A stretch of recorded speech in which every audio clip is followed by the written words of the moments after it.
graphing cosec, sec, and cot. So in order to graph these, we're actually going to look at the original functions or the reciprocal functions that these belong to. So first we're going to graph cosec, but in order to do that, that's the reciprocal of sine x. So we're going to look at sine x before we graph the cosec of x.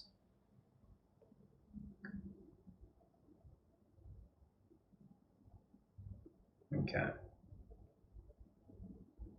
Now, sine x starts at 0 and keeps going forever in both directions like that.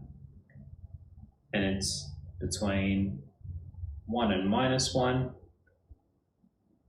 This is 360 or 2 pi, depending if you're in degrees or radians, 180 and pi.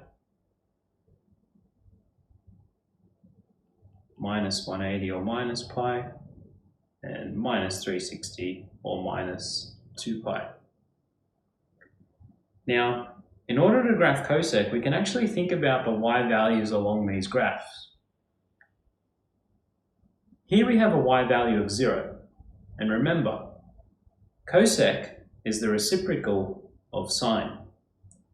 So our cosec function is 1 over sine x. So we can actually just look at 1 divided by the y values of all these values along the graph. So here we have a y value of 0. 1 divided by 0 is undefined. So we're going to actually get an asymptote for our cosec graph. So anywhere where the graph is cutting the x-axis, we're actually going to get an asymptote for our cosec function, because we'll have 1 divided by 0 at all these points. Let's think about our top points here. The y value on all of them is 1. We'd have 1 divided by 1, which is also 1. So that means our cosec function is also going through these points. What about our bottom points here? Well, the y value is -1.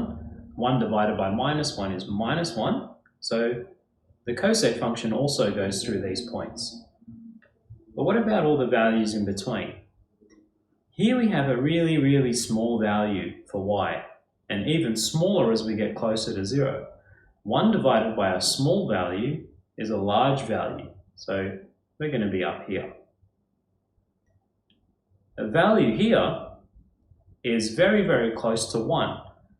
1 divided by a number very close to 1 but smaller than 1 gives us a number just a little bit bigger than 1. So we're up here. Same principle over here. Number close to 1 is going to give us a number a little bit bigger than 1, and a small value for y is going to give us 1 divided by that small value will give us a large value. So you can see in this region we actually get this approaching these asymptotes. And if we apply those same principles, we're going to end up getting our cosec function, which is going to look something like this, which repeats forever.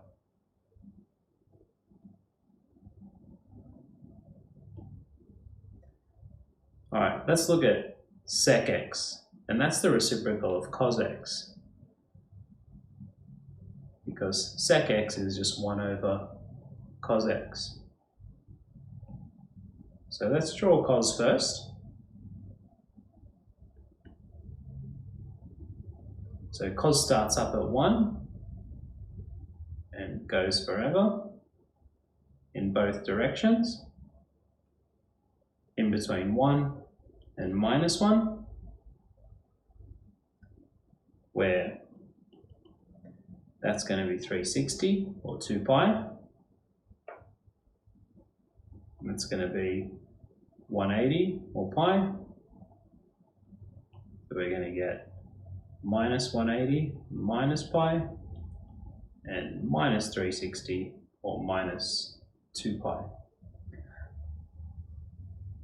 So, using the same principle, wherever we have y values of 0, we're going to get asymptotes for our sec graph.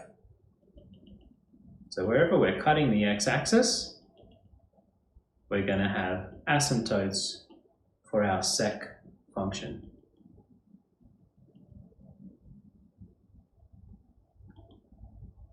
Whenever we have values of 1 or -1, it's going to cut in the same place.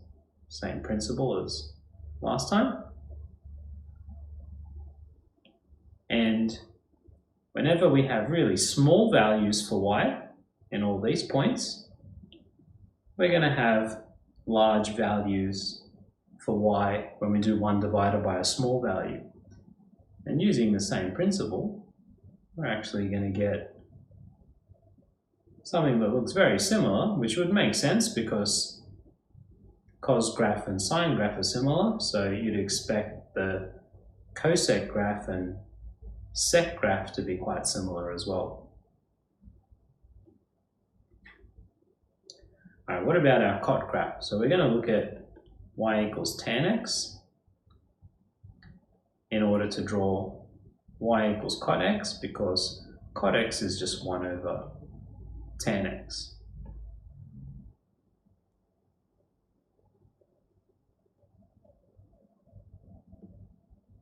So remember, tan x kind of looks like a cubic function, like that, where we actually have asymptotes between 90 and -90, or pi on 2 and minus pi on 2. And the period is 180. So the graph repeats with more asymptotes. So that's 180 or pi. That's 270 or 3 pi on 2. Alright, so let's have a look. Same principle. Whenever we're cutting the x-axis, that's a y value of 0, and we have 1 divided by 0 for our cot function. So we're going to get asymptotes for our cot function wherever the tan function is cutting the x-axis.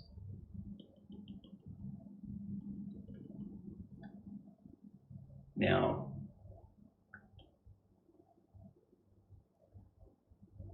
as we approach our asymptote here, we're getting really, really large values for y. And 1 divided by a really, really big value is a small value. And as it gets bigger and bigger and bigger, we're approaching infinity, and 1 divided by infinity is 0. So wherever we have asymptotes for our tan graph, our cot graph will actually cut the x-axis. So we know our cot graph is cutting the x-axis at all these points.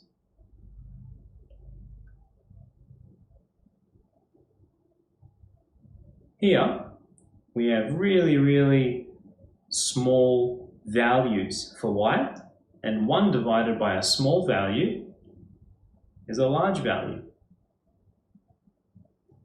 And remember, over here, that really large values are making really, really small values.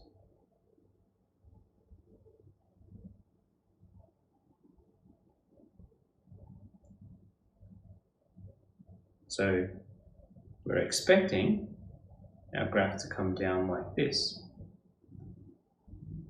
Then here we have really big negative numbers. So you can imagine a y value of -1,000,000.